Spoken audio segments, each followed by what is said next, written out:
Praise God! Mabiyayang araw po muli sa lahat. Alam niyo po ba mga minamahal na ang tao simula po sa kanyang pagkabata hanggang sa siya ay kunin ng Panginoon doon sa kalangitan, ang lahat ng kanyang kakailanganin habang siya ay nabubuhay dito sa lupa ay inihanda na ng Panginoon. At ito po ay ating makakamtan at mararanasan mga kapatid kung tayo po ay mananampalataya at sasabihin po natin kung ano man yung ating pinananampalatayanan.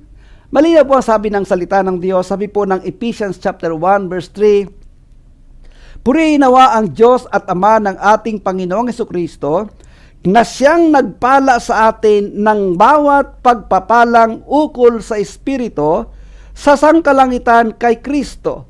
So malinaw po roon na tapos na yung spiritual blessings po natin na naroon at siyang nagpala sa atin, ibig sabihin past tense. So paano po natin ito mararanasan?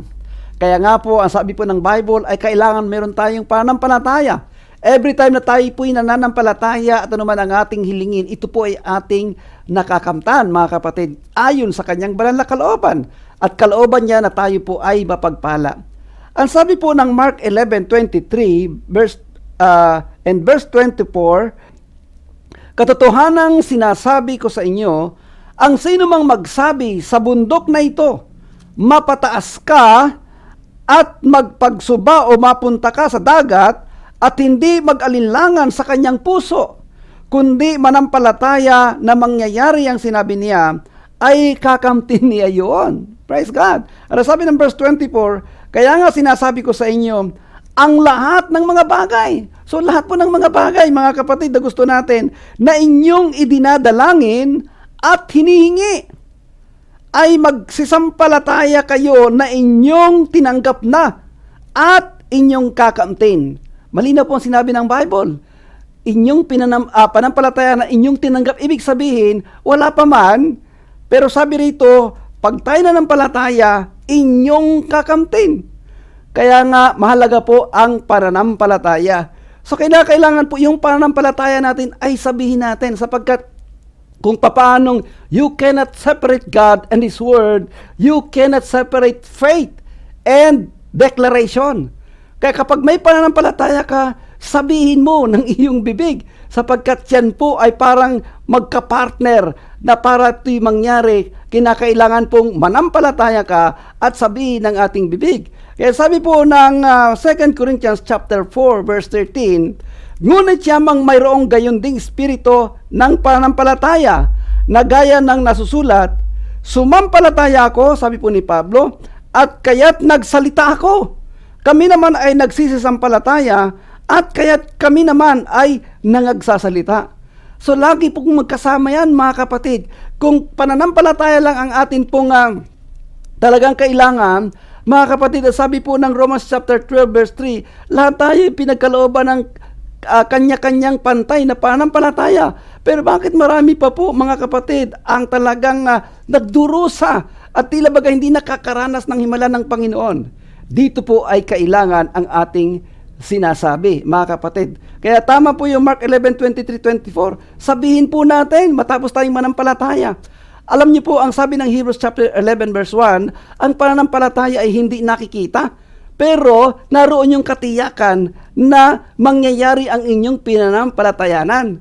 So, kaya napakasarap po, mga kapatid, na habang tayo nabubuhay, manampalataya tayo at sabihin natin kung ano yung gusto natin. Sapagkat yun ang sabi ng Ephesians chapter 1 verse 3 na atin pong binasa, mga kapatid. Kaya kapag may pananampalataya tayo, sabihin natin na ako'y pinagaling na ng Panginoon sa mga latay niya, mangyayari nga yan. Pag sinabi mong hindi ako maawa ng COVID at ako ay malakas, malusog, may mahabang pinagpalang buhay, mangyayari nga yan because God honors our faith. Ang pangako ng Panginoon ay lagi niyang tinutupad. Sabi po ng Bible, wala kahit isa, Joshua 21 verse 45, wala kahit isang pangako ng Diyos na hindi niya tinupad. Lahat ay kanyang tinupad.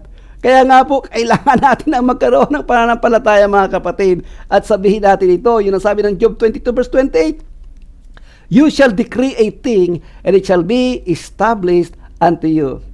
So ngayon, nag-uumpisa po yan, katulad na lagi pong sinasabi na kailangan muna tayo ay maging anak ng Diyos, magkaroon po tayo ng relasyon sa Kanya, upang lahat ng mga bagay na sinasabi ng Biblia ay atin pong mapangahawakan at mapanampalatayanan. So kung nais po natin, kung meron po sa atin na ngayon pa lamang nakapakinig ng mensaheng ito, gusto ko po kayo ipanalangin. At sabihin po natin, Panginoong Yesus, lumalapit po ako sa iyo at nagsisisi sa lahat-lahat ng aking mga kasalanan. Tinatanggap kita ngayon bilang Panginoon at sariling tagapagligtas ng aking buhay.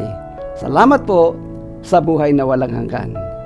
So mga kapatid, kung yan po ay inyong pinanalangin, kayo po ay mga anak ng Diyos, yun po ang sabi ng John chapter 1 verse 12. At bilang anak, yung pong pangako ng ating Ama, ito po ay matutupad sa atin. Kami namahal, muli po, ito po si Pastor Abel na laging nagsasabing, we have the super rich God, that's why we have a super abundant life. Manampalataya ka lang.